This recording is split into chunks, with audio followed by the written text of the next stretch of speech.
Hello, Raga. Hope the sun is shining nice and bright in Bangalore. Thank you for joining me. I do understand you're quite busy with the production today.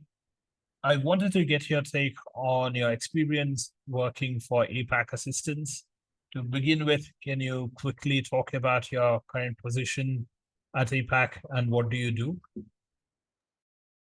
Certainly, Bhargav. Thank you for having me. And I should say it's a bit of gloomy weather today in Bangalore, but it still beats, the wonderful land of Great Britain. So at APAC Assistance, I lead the information team, and that is for the APAC division. And basically, we support our clients with risk management decisions. We write complex reports. We work with our analytical processes to make sure that our clients' needs are being met. And especially, this is a region that's quite expansive, and we're talking about 30 plus countries. So, on an everyday basis, we work on various products from periodic reports to special assessment reports and various daily roundups. So yeah, every day it's quite exciting of a journey at APAC Assistance and just a very intellectually stimulating place, I should say. Raga, it would be an understatement to say the team is doing great under your admirable leadership. That kind of brings me to your background. You come from a very interesting background, actually. You were in investment banking and finance before this. Can you please talk about that? That's right, Bhargav. In fact, for a few years before my time in risk management, I did work in the finance industry. Um, I did work at this big four company for some time and then moved into a company that works at the stock market, managing high net worth individuals' portfolios. So it was a very interesting time in my life where I got to interact with some of the senior partners at the big four companies where they were accounting certain big clients. I learned a lot about compliance issues. I learned a lot about the finance world. So yeah, I do come from a background where the intersection of economics and politics and just global affairs are a very big part of the field. Yes, and can you also talk about your academic background? There seems to be a very rich diversity within our team, and that is reflected in your own academic track record too. So, for my bachelor's, I did my education at Christ University, where I studied commerce, specializing in investment and finance. It was an honors course, and the last year was completely investment and finance related subjects.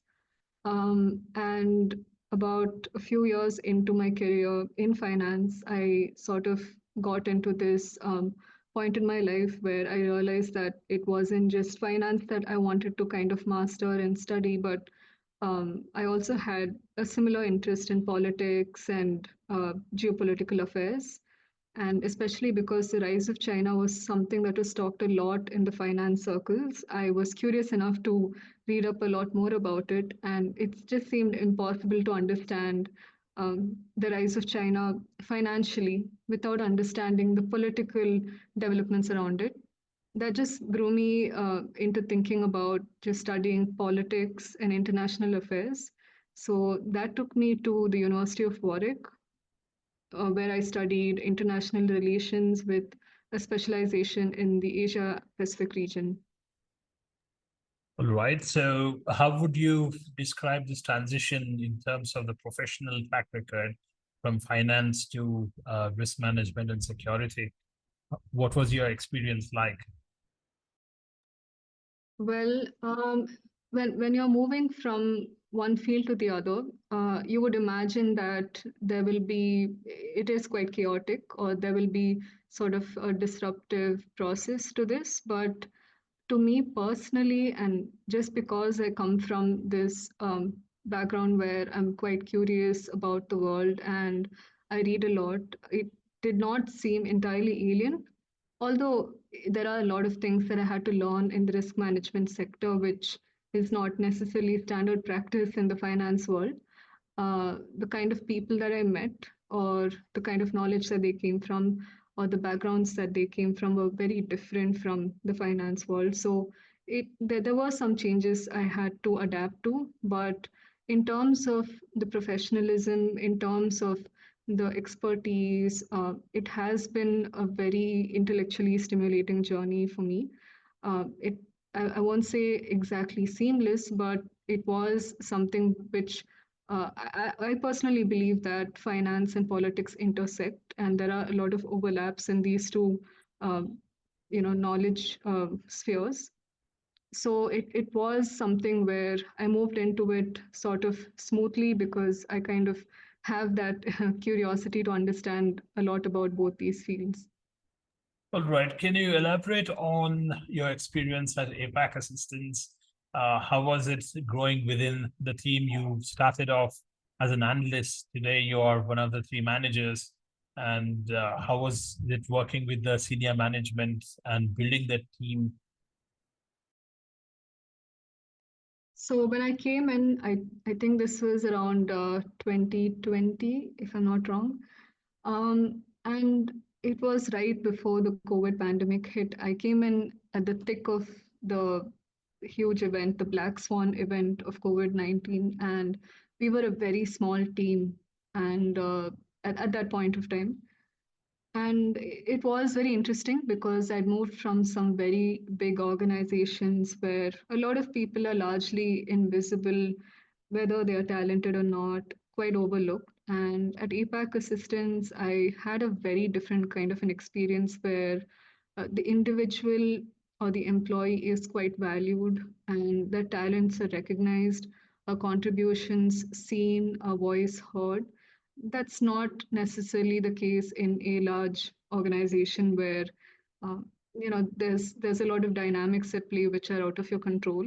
But here you did feel like an equal participant in the process. So my experience in APAC Assistance has been extremely positive, I should say, in terms of personal development from an analyst to a manager, just understanding how the whole analysis process works, to understand what client requirements are about, to actually interact face to face with clients and understand the requirements from a professional front, to build even personal relationships with clients, which you don't necessarily have those kind of opportunities in a much big firm where there are the top leadership people who are talking to the clients and they're on the client facing role. This was a huge change for me because for the first time, I'm actually talking directly to the clients and understanding the impact of my work and the requirements directly rather than it passing down through many, many channels and being very instruction driven. So, from an analyst into moving higher positions, I was recognized in so many ways for each one of my talents. And I really appreciate the management at APAC Assistance because it is a bit difficult to fit into all of the requirements of certain companies, but I think APAC Assistance could kind of see the kind of um, interest that I had and hone me in that direction and kind of push me into the role that I am in today. So I have a lot of good things to say. Thank you, Raga. So any final thoughts before we call it a day? Well, I also want to say that this is a kind of an environment where it's very diverse. We have a lot of people from different backgrounds, women, we have a lot of people from different ethnicities, even spheres. Like I come from a finance background, there are people from legal backgrounds, there are people from IT backgrounds. So that's what makes APAC Assistance a great place to work at because everyone here comes with their own expertise, background, and mutual respect and professionalism for each other. Thank you. I hope the rain gods favor you in gloomy Bangalore. Thank you for your time. Thanks, Bhargav.